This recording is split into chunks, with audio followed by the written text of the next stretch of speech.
दोस्तों नमस्कार, स्वागत है आप सभी का एजुकेशन 790 चैनल पर। मैं अमन यादव। दोस्तों आज की इस वीडियो में हम अगला टॉपिक शुरू करेंगे जो कि है हमारा प्रायद्वीपीय पठार पेनिनसुलर प्लेटू को पढ़ेंगे। दोस्तों इस वीडियो में हम लोग क्या कहते हैं प्रायद्वीपीय पठार के बारे में पढ़ेंगे। तो बिना किसी देरी के साथ शुरू करते हैं वीडियो को।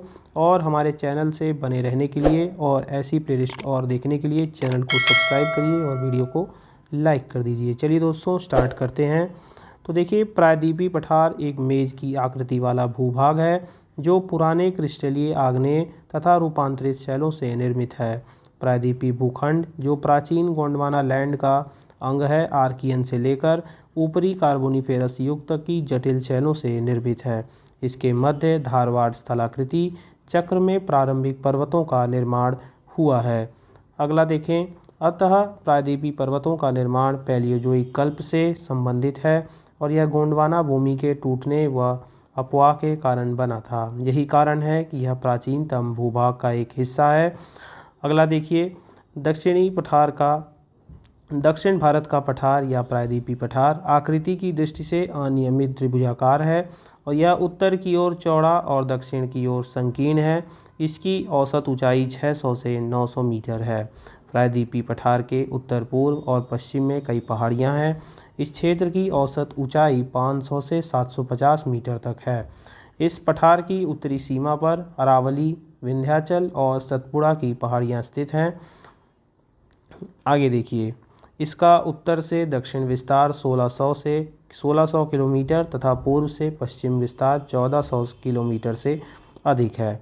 अगली श्रेणी के बारे में पढ़ेंगे, वो है हमारी अरावली श्रेणियों के बारे में।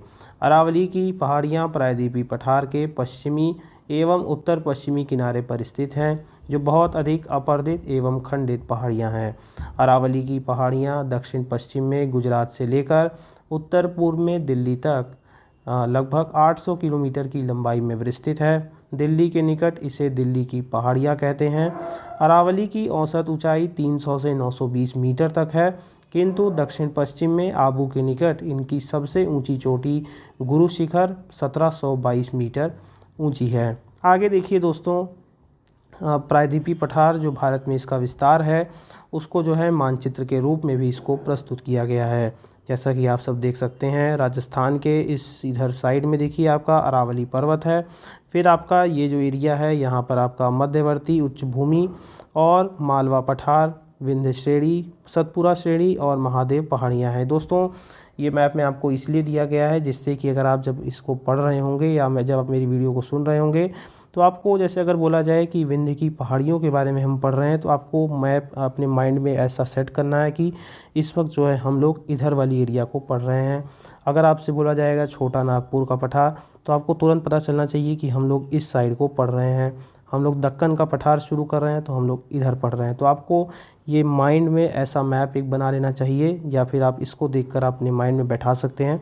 जूम कर दे रहा हूँ, ये देख लीजिए, जिससे कि आप लोगों को पढ़ने में आसानी हो। तो आगे देखिए दोस्तों, इसी में हम लोग आगे देखेंगे।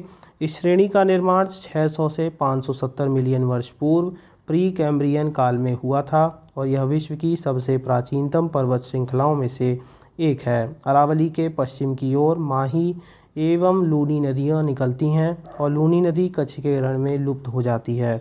ऐसी नदी जो ज़मीन में ही लुप्त हो जाती है उसे अल्पकालिक नदी या एफीमेराल रिवर कहलाती है। ठीक है, क्या कहते हैं उसे? अल्पकालिक नदी कहते हैं। अगला देखेंगे हम लोग विंध्याचल श्रेणी के बारे में। तो यह श्रेणी नर्मदा सोनभ्रंश के उत्तर में उसके समानांतर पश्चिम से पूर्व की ओर विस्तृत है।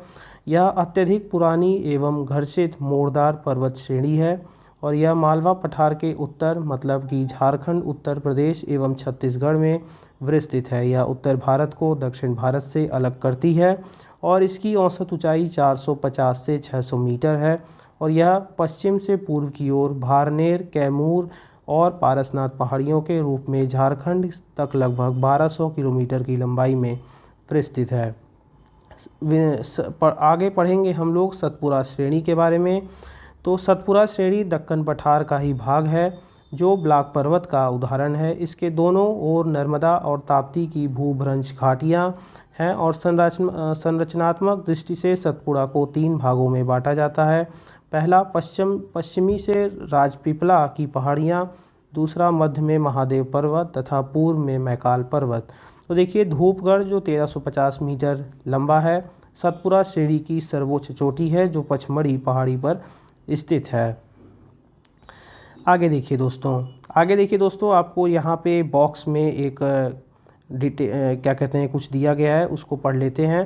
देखिए ब्लैक पर्वत और हार्स्ट माउंटेन के बारे में दिया गया है कि ये कौन से पर्वत होते हैं, क्योंकि आगे आपको पता चलेगा कि भारत में कौन कौन से ब्लॉक माउंटेन, ठीक है, ब्लैक पर्वत जो हैं बने हुए हैं। तो देखिए वह पर्वत जिसका निर्माण भ्रंशों के बीच स्थल के उत्थान, ऊपर उठने अथवा भ्रंशों के बाहर भूमि के निमज्जन मतलब नीचे धंसने द्वारा होता है, अर्थात दो समानांतर भ्रंशों के बीच भूखंड के ऊपर उठ जाने से अथवा दो समानांतर भ्रंशों के बाहरी भूखंडों के नीचे धंस जाने से निर्मित उच्च भूमि या पर्वत को ब्लैक पर्वत या हार्स्ट कहते हैं। इस पर्वत के बीच स्थित निम्न भूमि को हम लोग ग्रेबन कहते हैं। इसी में देखिए दोस्तों आगे देखेंगे कि इस आकार मेज के समान होता है, इसका आकार जो है मेज के समान होता है, जिसका ऊपरी भाग सपाट तथा किनारे तीव्र ढाल वाले होते हैं। ऐसे पर्वतों की उत्पत्ति भ्रंशों के कारण होती है, अतः इन्हें भ्रंशोत्व पर्वत भी कहा जाता है और जर्मन भाषा में इसे हम लोग हार्स्ट कहते हैं।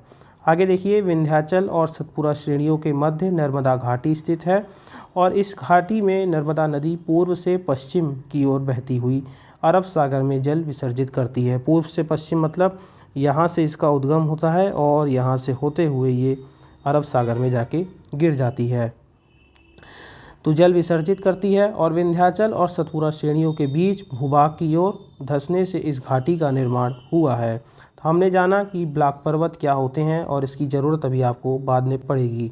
तो देखिए मैकाल पठार छत्तीसगढ़ राज्य में स्थित है और मैकाल पहाड़ी का सर्वोच्च शिखर अमरकंटक 1036 मीटर है, जो पुरानी शैलों से निर्मित एक ब्लैक पर्वत है। अमरकंटक कई नदियों का उद्गम स्थल है। अमरकंटक पर्वत के पश्चिम की ओर से नर्मदा नदी, उत्तर की ओर से सोन नदी और दक्षिण की ओर से महानदी नदी निकलती है, ठीक है, महानदी निकलती है। और नर्मदा नदी जो है संपूर्ण पठारी क्षेत्र को दो भागों में बांटती है। नर्मदा और तापी दोनों नदियों ने संकीर्ण कछारी मैदान का निर्माण किया है और ये दोनों नदियाँ भ्रंश घाटी से होकर बहती हैं।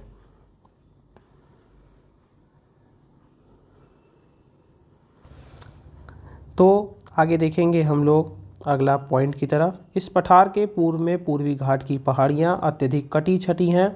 सोन, चंबल और दामोदर नदियों की दिशा से स्पष्ट है कि प्रायद्वीपीय पठार का ढाल पश्चिम से पूर्व की ओर है और दक्षिण भाग में इसका ढाल पश्चिम से पूर्व की ओर है, जो महानदी गोदावरी, कृष्णा और कावेरी नदी की दिशा से हमें स्पष्ट होता है। आगे देखिए दोस्तों हम लोग अपने अगले पॉइंट को पढ़ेंगे। यहाँ की पहाड़ियों को काटकर महानदी गोदावरी, कृष्णा और कावेरी नदियाँ बहती हैं और उपजाऊ मैदान का निर्माण करती हैं। इस पठारी भाग में अनेक चौड़ी तथा छिछली घाटियाँ एवं गुंबदाकार पहाड़ियाँ हैं, जिसके दो मुख्य भाग हैं। पहला आपका हो जाएगा मध्य उच्च भूमि, जिसे हम लोग मिडल हाईलैंड के नाम से जानते हैं। दूसरा आपका हो जाएगा दक्कन का पठार, दक्कन प्लेटू। अब आगे पढ़ेंगे हम लोग मध्य उच्च भूमि के बारे में। देखिए नर्मदा नदी के ऊपर में प्रायद्वीपीय पठार का वह भाग है जो कि मालवा के पठार के अधिकतर भागों पर फैला है, मध्य उच्च भूमि के नाम से जाना जाता है। आगे हम लोग देखेंगे कि मध्य उच्च भूमि का अधिकांश भाग मालवा का पठार कहलाता है। आगे देखिए दोस्तों अगले पॉइंट को हम पढ़ेंगे कि मध्य उच्च भूमि का अधिकांश भाग मालवा का पठार कहलाता है। यह पठारी भाग पूर्व में महादेव श्रृंखला और उत्तर पश्चिम में अरावली और मध्य में विंध्य श्रृंखला से घिरा हुआ है। इसके पश्चिम में राजस्थान का मरुस्थलीय क्षेत्र भी विस्तृत है। आगे देखेंगे कि यहाँ बहने वाली नदियों में चंबल, सिंधु, बेतवा तथा केन हैं, जो दक्षिण पश्चिम से उत्तर पूर्व की ओर प्रवाहित होती हैं और इस प्रकार ये इस क्षेत्र के ढाल को दर्शाती हैं। इसका ढाल दक्षिण पश्चिम से उत्तर पूर्व की ओर है और यह भाग पश्चिम में चौड़ा और पूर्व में संकीर्ण है। आगे देखते हैं, आगे हम लोग पॉइंट को पढ़ेंगे। इसके पूर्व विस्तार को स्थानीय रूप से बुंदेलखंड तथा बघेलखंड के नाम से जाना जाता है। मध्य उच्च भूमि का सुदूर पूर्व का विस्तार मुख्यतः दामोदर और स्वर्णरेखा नदियों द्वारा अपवाहित है, जिसे छोटा नागपुर का पठार कहा जाता है। इसका विस्तार बिहार राज्य के गया जिले की दक्षिणी सीमा तक है और विंध्याचल के दक्षिण में इन्हीं के समानांतर सतपुड़ा पर्वत तथा पूर्व में अमरकंटक और छोटा नागपुर का पठार है। आगे देखिए, एक और इम्पॉर्टेंट पॉइंट हमें मिलता है यहाँ पे। छोटा नागपुर के पठार में बहने वाली दामोदर नदी की घाटी में प्रसिद्ध कोयला पट्टी है। इस क्षेत्र में कोयला के अतिरिक्त अन्य खनिज पदार्थ भी पाए जाते हैं। छोटा नागपुर पठार के क्षेत्र में पाए जाने वाले पाठ प्रदेश अभ्रक और बॉक्साइट के निक्षेप हैं। दंडकारण्य क्षेत्र दक्षिण भारत के प्रायद्वीपीय पठार का एक भाग है, जिसका विस्तार उड़ीसा के कोरापुट और कालाहांडी जिला में, छत्तीसगढ़ बस्तर जिला में तथा आंध्र प्रदेश पूर्वी गोदावरी, विशाखापट्टनम और श्रीकाकुलम जिलों में लगभग 99,078 वर्ग किलोमीटर क्षेत्र पर स्थित है। इसी के साथ दोस्तों आगे हम लोग पढ़ते हैं दक्कन के पठार को। तो देखिए, प्रायद्वीपीय भारत की चट्टानों की उत्पत्ति लगभग 3600 मिलियन वर्ष पूर्व हुई थी। कार्बोनीफेरस युग के पहले यह गोंडवाना लैंड का एक भाग था। कार्बोनीफेरस युग में दामोदर, सोन, महानदी और गोदावरी बेसिन में कोयले का निर्माण हुआ। क्रिस्टेशियस युग के दौरान अत्यधिक ज्वालामुखी उद्गार से दक्कन ट्रैप का निर्माण हुआ और इसी काल में दक्कन के पठार पर बेसाल्ट निर्मित लावा शैलों, जिन्हें आग्नेय शैलों का निर्माण हुआ था। आगे देखेंगे कि इन आग्नेय शैलों का समय के साथ अपरदन शुरू हुआ, जिससे काली मृदा का निर्माण हुआ। दक्कन के पठार के अंतर्गत मध्य प्रदेश, महाराष्ट्र के अधिकांश भाग, पश्चिमी आंध्र प्रदेश, कर्नाटक और तमिलनाडु के राज्य अधिकतर भाग आते हैं। यहाँ लावा की अधिकतम अनुमानित गहराई 2134 मीटर है, किंतु पूर्व और उत्तर की ओर गहराई अपेक्षाकृत कम देखने को मिलती है। आगे देखिए दोस्तों, आगे हम लोग देखेंगे कि इसके पश्चिमी हिस्से में सह्याद्री की पहाड़ी है। महाबलेश्वर 1438 मीटर सह्याद्री की प्रमुख चोटी है, जहाँ से कृष्णा नदी निकलती है। इस पठार के पूर्वी भाग को विदर्भ कहा जाता है। आगे देखिए दोस्तों, धारवाड़ का पठार कर्नाटक राज्य में स्थित है, जो रूपांतरित शैलों से बना है। इस पठार के पश्चिमी भाग में बाबा बुदान की पहाड़ियाँ तथा ब्रह्मगिरी की पहाड़ियाँ स्थित हैं। दक्षिण के पठार या प्रायद्वीपीय पठार के पूर्वी एवं पश्चिमी सिरे पर क्रमशः पूर्वी घाट तथा पश्चिमी घाट स्थित हैं। आगे देखिए दोस्तों, आगे हम लोग देखेंगे पूर्वी घाट के बारे में। अब हम लोग पूर्वी घाट को पढ़ेंगे। पूर्वी घाट की औसत ऊंचाई 900 से 1100 मीटर है, जिसका विस्तार पूर्वी समुद्र तटीय मैदान के समानांतर महानदी घाटी से दक्षिण में नीलगिरी तक दक्षिण पूर्व दिशा में 1800 किलोमीटर की लंबाई में है, जो सतत नहीं है बल्कि ये अनियमित है, क्योंकि महानदी कृष्णा, गोदावरी, कावेरी आदि नदियों ने इसे जगह जगह पर अपरदित किया है। बंगाल की खाड़ी में गिरने वाली नदियाँ इसे विभाजित करती हैं। नियमित नहीं होने का मतलब क्या है कि जैसे थोड़े थोड़े दूर पर ऐसे ऐसे टूटा टूटा सा है। यह पश्चिमी घाट से बिल्कुल भिन्न है और यह अधिक कटा चटा तथा पहाड़ियों के रूप में स्थित है। उड़ीसा में महेंद्रगिरी, आंध्र प्रदेश में नल्लामल्ला, पालकोंडा तथा तमिलनाडु में अन्नामलाई, पंचमलाई, शिवराय, पालनी तथा वेलगिरी पूर्वी घाट की प्रमुख पहाड़ियाँ हैं। ये पहाड़ियाँ महानदी, गोदावरी, कृष्णा और कावेरी नदियाँ द्वारा अलग की गई हैं और ये नदियाँ उपजाऊ मैदान तथा डेल्टा का निर्माण करती हैं। इसी में आगे हम लोग देखेंगे समुद्र तल से लगभग 400 से 500 फीट ऊंचे पठार के पास शिवराय पहाड़ियाँ तमिलनाडु के सलेम कस्बे के समीप अवस्थित हैं, जो लगभग 50 वर्ग किलोमीटर क्षेत्रफल पर विस्तृत पूर्वी घाट का हिस्सा है। तमिलनाडु का प्रसिद्ध हिल स्टेशन जिसे यारकाड इन्हीं पहाड़ियों पर स्थित है। पूर्वी घाट प्रायद्वीपीय पठार के पूर्वी भाग में फैला है और इन्हें हम लोग पूर्वाद्री श्रेणी के नाम से भी जाना जाता है। यह श्रेणी तमिलनाडु और कर्नाटक की सीमा पर स्थित नीलगिरी में सह्याद्री में मिल जाती है। आगे देखिए दोस्तों, पूर्वी घाट प्राचीन मोरदार वलित पर्वत का अवशिष्ट रूप है और इसका सर्वोच्च शिखर विशाखापट्टनम चोटी जो 1680 मीटर है एवं महेंद्रगिरी 1501 मीटर दूसरी सर्वोच्च चोटी है। सह्याद्री जिसे पश्चिमी घाट और पूर्वाद्री पूर्वी घाट के बीच पठारी भाग को कई स्थानीय नामों से जाना जाता है। तेलंगाना का पठार प्रायद्वीपीय पठार का ही एक भाग है। आगे देखते हैं दोस्तों, प्रायद्वीपीय पठार के उत्तर पूर्वी भाग को बघेलखंड और छोटा नागपुर पठार के नाम से जाना जाता है। प्रायद्वीपीय पठार का एक भाग उत्तर पूर्व में भी पाया जाता है जिसे हम लोग मेघालय का पठार, कार्बी आंगलांग पठार तथा उत्तर कछार पहाड़ी के नाम से जाना जाता है। पश्चिम से पूर्व की ओर 3 महत्वपूर्ण श्रृंखलाएं गारो, खासी तथा जयंतियाँ विस्तृत हैं जो आपके मेघालय में स्थित हैं। आगे देखिए दोस्तों, मेघालय का पठार प्रायद्वीपीय पठार का ही विस्तार है जो भ्रंशन के कारण प्रायद्वीपीय भाग से मालदा गैप द्वारा पृथक हो गया है। यहाँ पे दोस्तों मालदा गैप लिखा हुआ है। आगे देखिए, मालवा का पठार मध्य प्रदेश एवं छत्तीसगढ़ राज्य में स्थित है जो ज्वालामुखी शैलों से निर्मित है। इसकी उत्तरी सीमा अरावली, दक्षिणी सीमा विंध्यन श्रेणी और पूर्वी सीमा बुंदेलखंड पठार द्वारा निर्धारित की गई है। दोस्तों अभी हमने पूर्वी घाट के बारे में पढ़ा था। अगला जो हम पढ़ेंगे वो है पश्चिमी घाट जिसे हम लोग वेस्टर्न घाट्स के नाम से जानते हैं।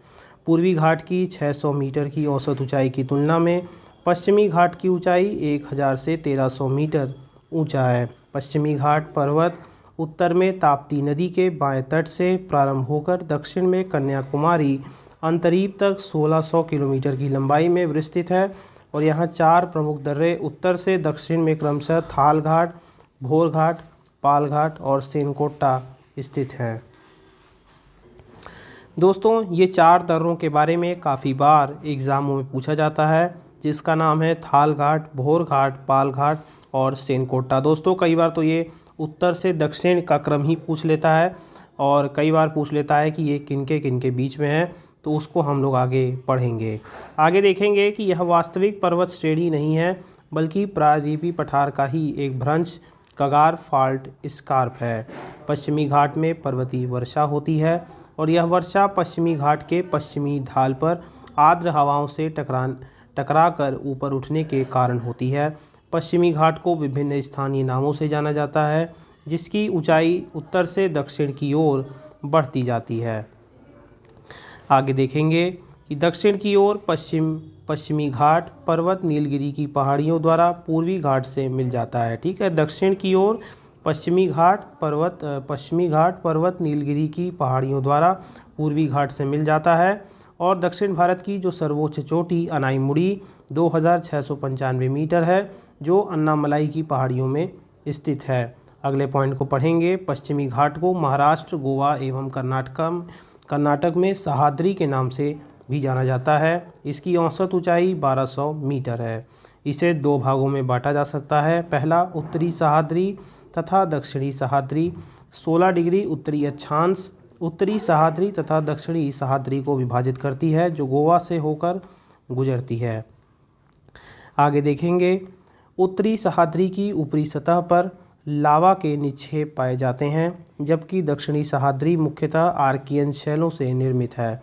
उत्तरी सह्याद्री का सर्वोच्च शिखर कलसुबई 1646 मीटर है जबकि दक्षिणी सह्याद्री का सर्वोच्च शिखर कुद्रेमुख 1892 मीटर है और दक्षिणी सह्याद्री का दूसरा सर्वोच्च शिखर पुष्पगिरी 1714 मीटर है और पुष्पगिरी के समीप से ही कावेरी नदी निकलती है। दोस्तों आगे हम लोग पढ़ेंगे पश्चिमी घाट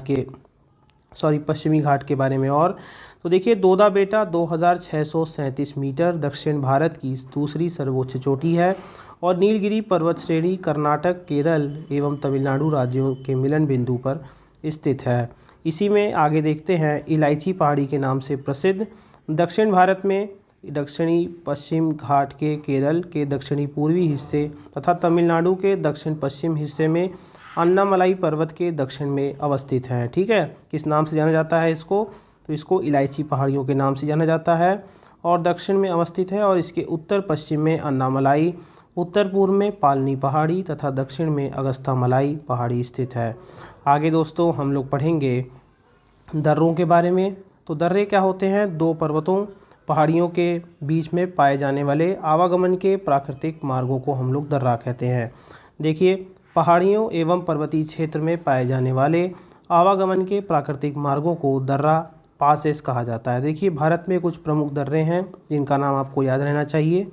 तो देखिए कि भारत में प्रमुख दर्रे, तो इसमें पहला नाम आपको मिलेगा काराकोरम दर्रा।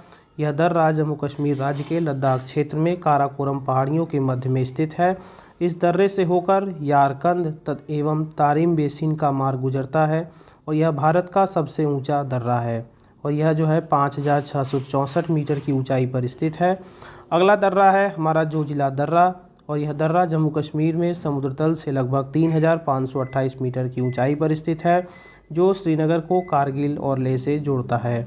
NH-1D पर स्थित यह दर्रा शीतकाल में अत्यधिक बर्फबारी के कारण बंद रहता है और वर्ष भर सुगम यातायात सुनिश्चित करने के लिए मई 2018 में 14.2 किलोमीटर लंबी जोजिला सुरंग का निर्माण कार्य प्रारंभ किया गया और पूर्ण होने के बाद यह एशिया की दूसरी सबसे लंबी द्विदिशीय सुरंग होगी, मतलब बाई डायरेक्शनल की दोनों तरफ से आया जा सकता है।